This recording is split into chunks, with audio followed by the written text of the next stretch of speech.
Marilah kita berdoa. Damai sejahtera Allah Bapa yang melampaui akal pikiranmu, itulah yang menyertai engkau. Dalam nama anakmu Tuhan Yesus Kristus kami berdoa. Amin. Shalom, Horas. Selamat pagi dan selamat beraktivitas kembali buat jemaat Tuhan yang terkasih dimanapun Anda berada, yang pada saat ini mendengarkan renungan pagi, secara khusus jemaat yang berada di distrik Sado Tabaksil Sumbar. Firman Tuhan yang akan kita dengarkan pada hari ini, Senin 29 Juni 2020, sesuai dengan almanak HKBP, tertulis dalam Markus 9 ayat 41. Demikian firman Tuhan. Aku berkata kepadamu, sesungguhnya barang siapa memberi kamu minum secangkir air, oleh karena kamu adalah pengikut Kristus, ia tidak akan kehilangan upahnya. Aina sitongdo hatakot Tuhamu, napainupun aik satahu Tuhamu di bagasan guarhu, ala Kristus napunahamu, dan namago upani.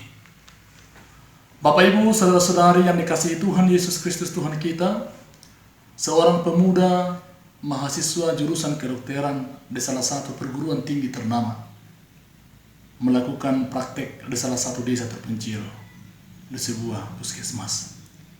Jarak puskesmas tempat dia praktek agak jauh ke rumah singgah tempat dia tinggal sementara selama dia praktek di desa itu.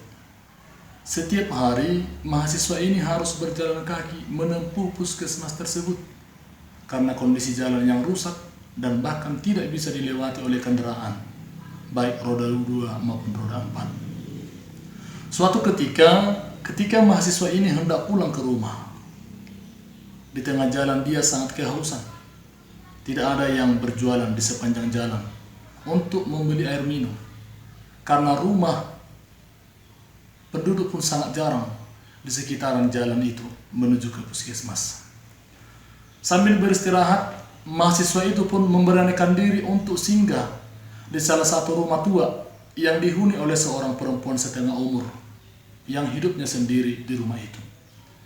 Mahasiswa tadi meminta kepada si ibu segelas air, dan ibu pun pergi ke dapur, tidak membawa segelas air, tetapi segelas susu. Sesudah si mahasiswa tadi meminum segelas susu yang diberikan si ibu dan hendak melanjutkan perjalanannya, kemudian mahasiswa tadi bertanya kepada si ibu, "Berapa yang harus saya bayar untuk segelas susu ini?"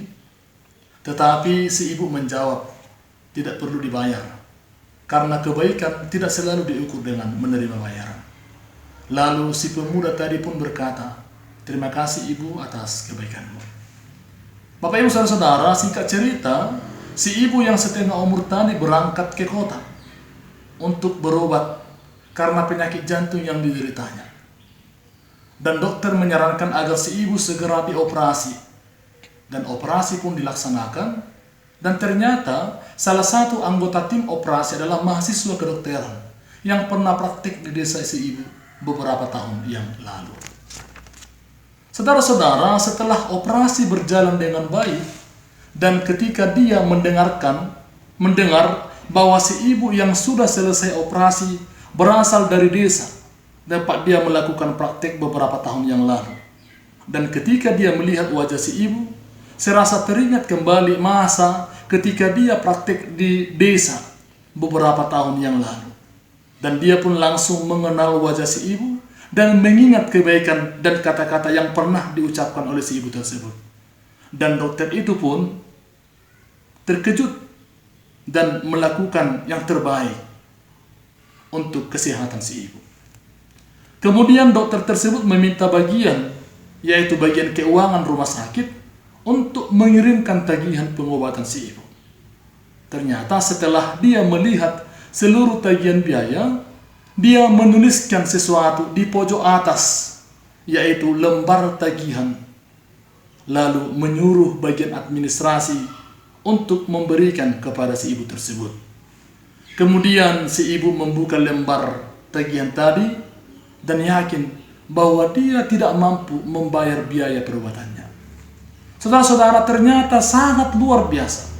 Dan dengan penuh haru, dalam tulisan di pojok atas kertas tagihan tersebut tertulis, sudah dibayar lunas dengan segelas susu. Kemudian air mata si ibu pun mengalir karena air mata sukacita dan air mata kebahagiaan.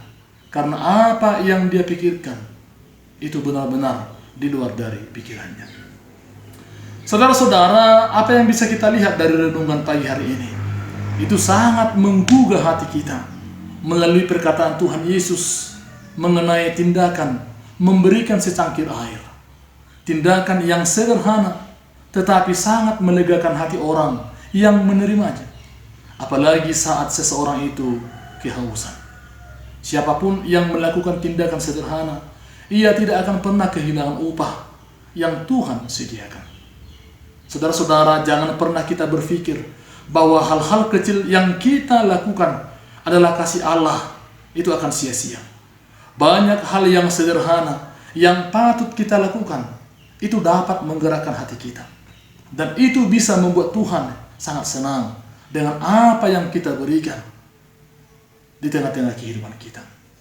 Persoalannya sekarang adalah, maukah kita melakukan hal-hal yang kecil itu? Ingatlah Bapak Ibu Saudara-saudara yang dikasihi oleh Tuhan Yesus Kristus, terkadang memang kebaikan kita di masa lampau itu dapat menyelesaikan masalah kita di masa sekarang dan di masa yang akan datang.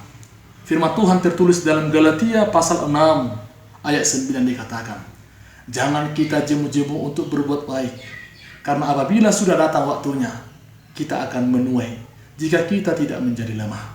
Selamat menghidupi firman Tuhan. Tuhan Yesus memberkati. Amin.